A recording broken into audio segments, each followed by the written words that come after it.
Bonjour, bonjour tout le monde, bonjour en ce beau dimanche de printemps, on n'est pas encore l'été, et bienvenue sur ce live qui était annoncé sur le groupe pour 11 heures.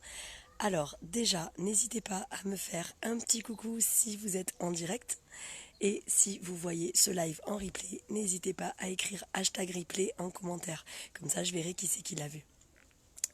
Alors, en plus, je vous fais ce live en direct du petit coin de paradis que je vous avais partagé l'autre jour que l'on m'a fait. Donc, je suis bien, c'est top. Et donc, on va pouvoir commencer cette petite, ce petit entretien sur la solitude et sur le sentiment de solitude qui a permis à pas mal d'entre vous de se manifester et de dire comment ils le ressentaient et comment ils le vivaient. Donc j'ai pris des notes et j'ai un petit peu fait un medley de tout ce qui a été dit pour essayer de condenser tout ça. Voilà, donc le sentiment de solitude, déjà, première chose à savoir, c'est qu'il faut absolument différencier la solitude du fait d'être solitaire.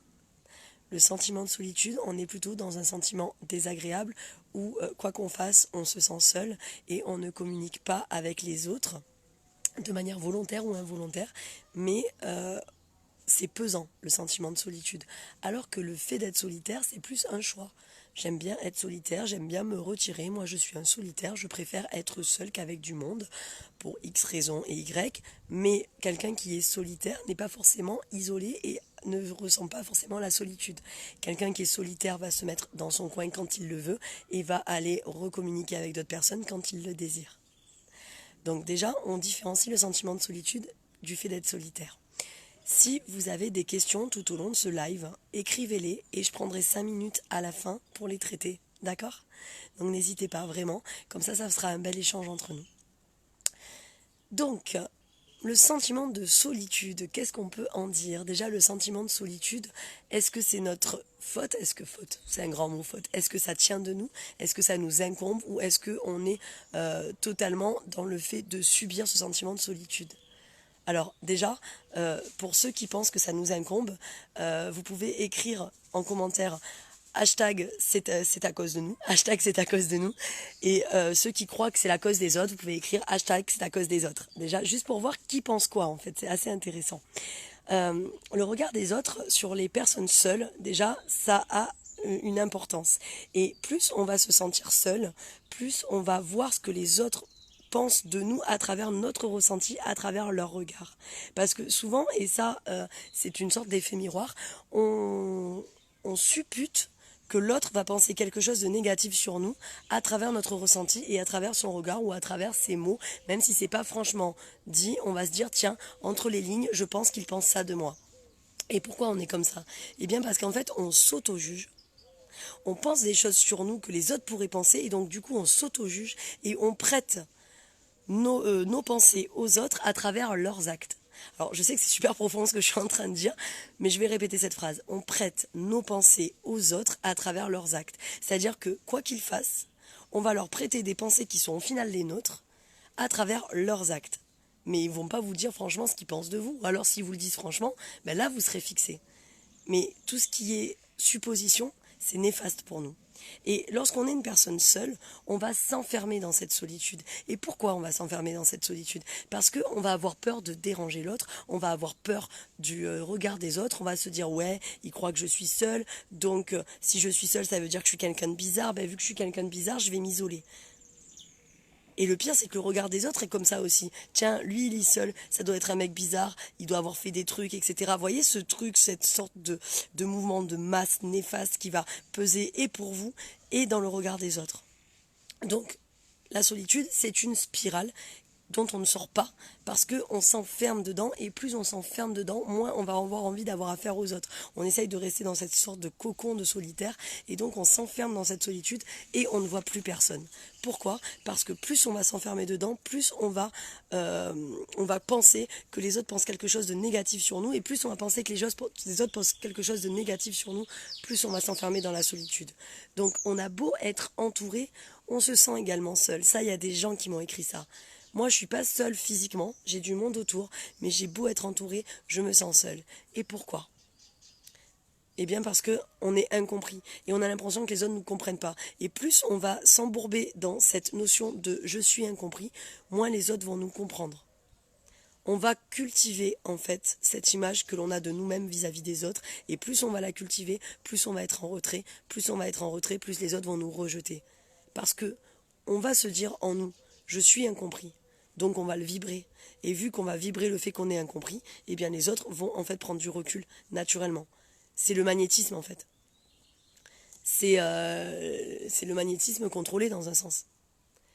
C'est un peu comme quand on se dit ça je peux y arriver, je vais le faire et on y arrive et on le fait. Ben c'est pareil. Si on se dit je suis incompris, de toute façon personne ne me comprend donc autant rester en retrait, eh bien vous avez tout gagné, on vous met en retrait.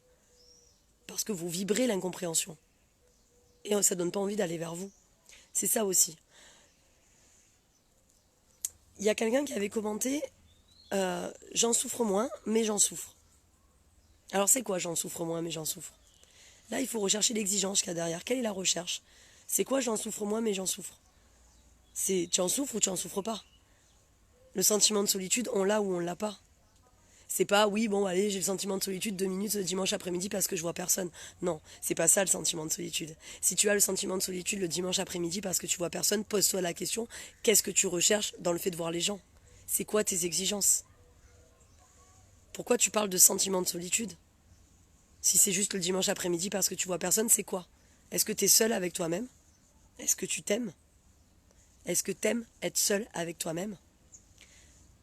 Si ce genre de questionnement, ça vous parle, ça fait écho en vous, n'hésitez pas à mettre un pouce en l'air ou un petit cœur, ce que vous voulez, pour commenter. Est-ce que je sais m'ennuyer? Est-ce que j'arrive à m'ennuyer? Est-ce que j'ai pas peur d'être seul avec moi-même? Est-ce que le fait de parler de solitude, en fait, c'est pas une fuite en avant pour absolument être tout le temps avec du monde? Cette sorte de dépendance affective pour voir sa valeur dans le regard des autres. C'est ça la question. Quelle est la recherche et l'exigence derrière le sentiment de solitude? Est-ce que c'est vous qui le créez et qui vous mettez en retrait parce qu'on ne répond pas à vos exigences? Est-ce que c'est les autres qui le créent et qui vous mettent en retrait? Et si c'est le cas, pourquoi on vous met en retrait? Il y avait pas mal d'accusations aussi et de rejets. J'en reviens à ce que j'ai dit au début. Les autres me rejettent, je le ressens à travers leur regard. Je le lis parce que c'est ce qui a été écrit. Les autres me rejettent, je le ressens à travers leur regard. Et là, la question, c'est l'effet miroir. D'accord? Les autres te rejettent. Tu le ressens à travers leur regard. Quel regard tu portes sur toi? Est-ce que tu as confiance en toi? Est-ce que tu t'aimes? Ça revient à la même chose. Les autres me rejettent, je le ressens à travers le regard. Je le ressens, il me manque de respect. Ils m'aiment pas, j'en suis sûre. Mais toi, est-ce que tu t'aimes? Est-ce que tu te respectes? Et la question clé, est-ce que si tu t'aimais à 100% et que tu avais confiance en toi à 100%, tu aurais ce genre de questionnement sur le regard des autres? Répondez-moi oui ou non en commentaire. Est-ce que si tu avais confiance en toi à 100%, une estime de toi à 10 sur 10, tu aurais ce genre de questionnement sur le regard des autres? La question c'est en gros, qu'est-ce que j'attends de l'autre? Qu'est-ce que j'attends de l'autre? Quel poids je mets sur ses épaules? Qu'est-ce que j'attends qu'il fasse pour moi, ce dont je ne suis pas capable moi de faire pour moi? Il ne me respecte pas, mais est-ce que toi tu te respectes? Il m'aime pas, mais est-ce que toi tu t'aimes?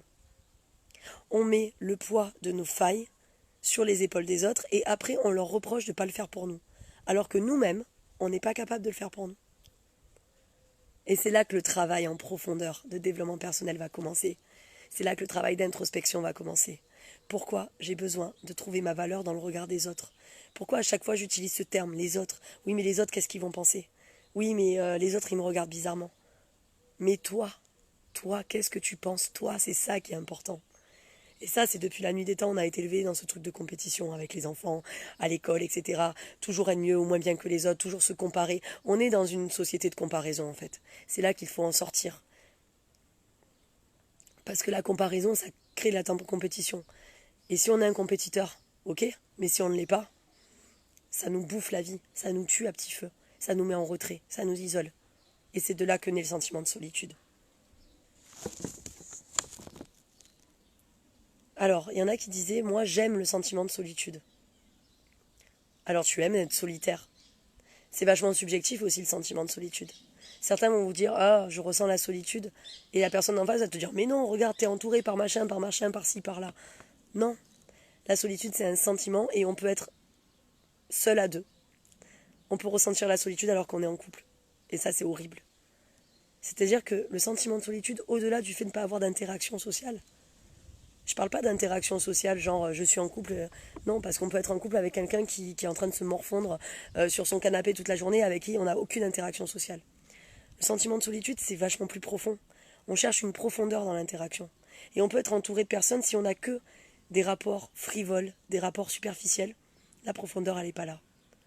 Donc en fait, c'est vachement subjectif. Et le sentiment de solitude, c'est subjectif pourquoi ?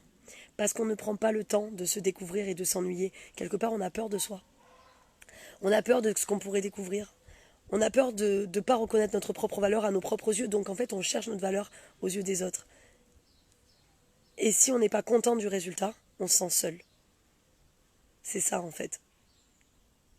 Donc la question, c'est maintenant que vous avez vu ce live, quelle serait l'action à poser pour se sentir moins seul ? Par quoi on commence ? Qu'est-ce qu'on fait ? N'hésitez pas à marquer vos questions. Je peux prendre 5 minutes pour les regarder. Et s'il n'y a aucune question, le live restera sur le groupe et vous pourrez les poser. Et à distance, je répondrai, il n'y a pas de souci. Je vous laisse réfléchir à ça. Et je vous souhaite une très belle journée. Et un beau dimanche et un beau long week-end parce que demain c'est férié. Bye bye.